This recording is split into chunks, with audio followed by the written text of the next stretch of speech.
Oh, Steph, arrête tes conneries.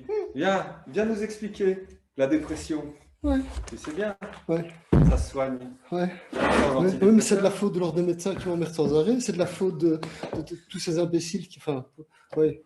Mais, Explique-moi comment est-ce qu'on peut guérir de la alors, dépression soyons sérieux. sans Ça antidépresseurs. m'arrivera jamais. Déjà, chose principale, ce matin, j'ai mangé une protéine.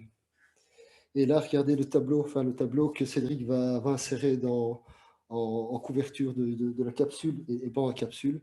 Les produits du matin donnent au cerveau deux acides aminés hyper importants qui s'appellent le tryptophane Mhm. et qui s'appellent la tyrosine.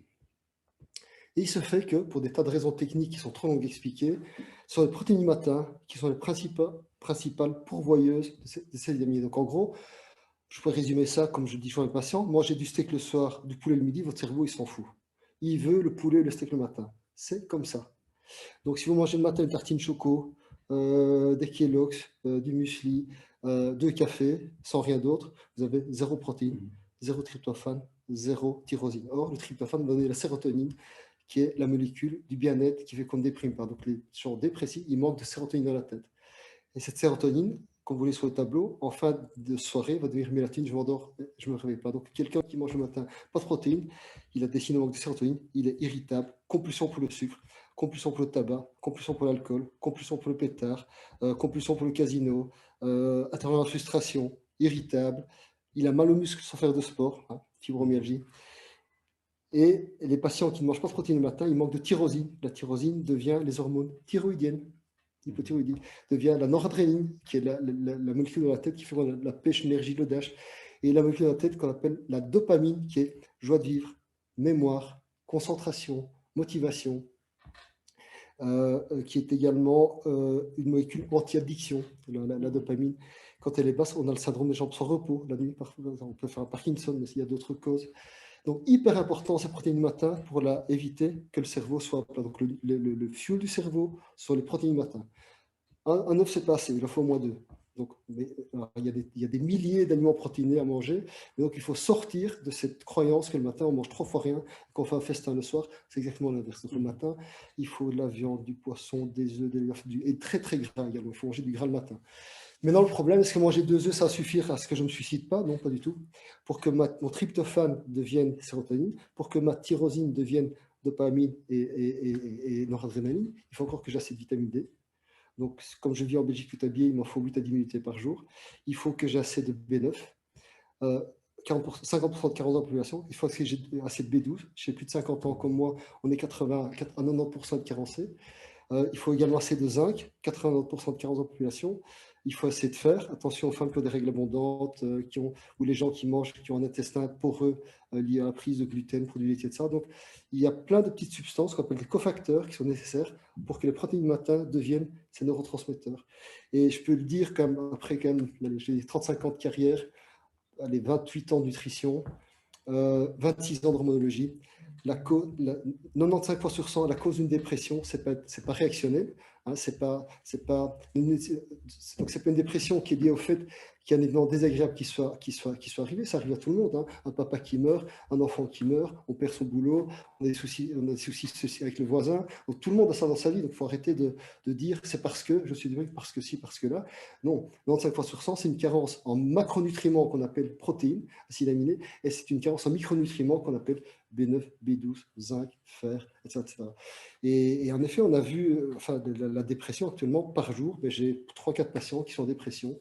Ils sont déjà parfois sous Prozac, Effexor, Cymbalta, Floxit, enfin, j'en passe et des meilleurs, et ça marche dans 0% des cas. Donc, je n'ai jamais vu une seule dépression guérie avec un antidépresseur. Jamais, jamais, jamais. Donc, on vient à le prescrire. Et c'est logique puisque les antidépresseurs sont majoritairement des anti-recapteurs de sérotonine. Mais si le patient ne mange pas de protéines, a une déficience en micronutriments, il a zéro sérotonine, donc le Prozac va inhiber la recapture de zéro, donc efficacité zéro. Mhm. Sauf que le patient va être addict au Prozac. Il va arrêter son Prozac état de manque. Il a mal partout et il aura pris dans 20 ans, 25 ans, 10 kilos de Prozac. Ça n'aura pas fonctionné. Mais je parle du Prozac, mais ça peut être les autres également, un Wellbutrin et autres. Je ne dis pas que ça n'aide pas. Donc les patients qui ont un peu de neurotransmetteurs, ça va les aider, mais insuffisamment pour les sortir du trou. Voilà. Et justement, quelqu'un qui est sous antidépresseur depuis quelques Ouais, années, qui voudrait arrêter, ouais. ou limité en tout cas, qu'est-ce qu'il peut faire? Ben voilà, Qu'est-ce il qu'il faut peut que, mettre en place? faut que le professionnel de la santé, donc le nutritionniste ou le médecin fonctionnel ou tout ce qu'on Mhm. veut, qui a étudié, qui a lu, qui est au tout courant de la réalité de la médecine actuellement, lui apprenne à manger le matin. Hein, Mhm. on ne fait pas avancer une Ferrari en ne mettant rien dans le réservoir ou en mettant du diesel. Il faut également que le professionnel check ses signes de manque de vitamine D, de Mhm. magnésium, de zinc, etc. Donc, sinon, on mange des œufs le matin ou un steak le matin ou du boudin noir pour rien.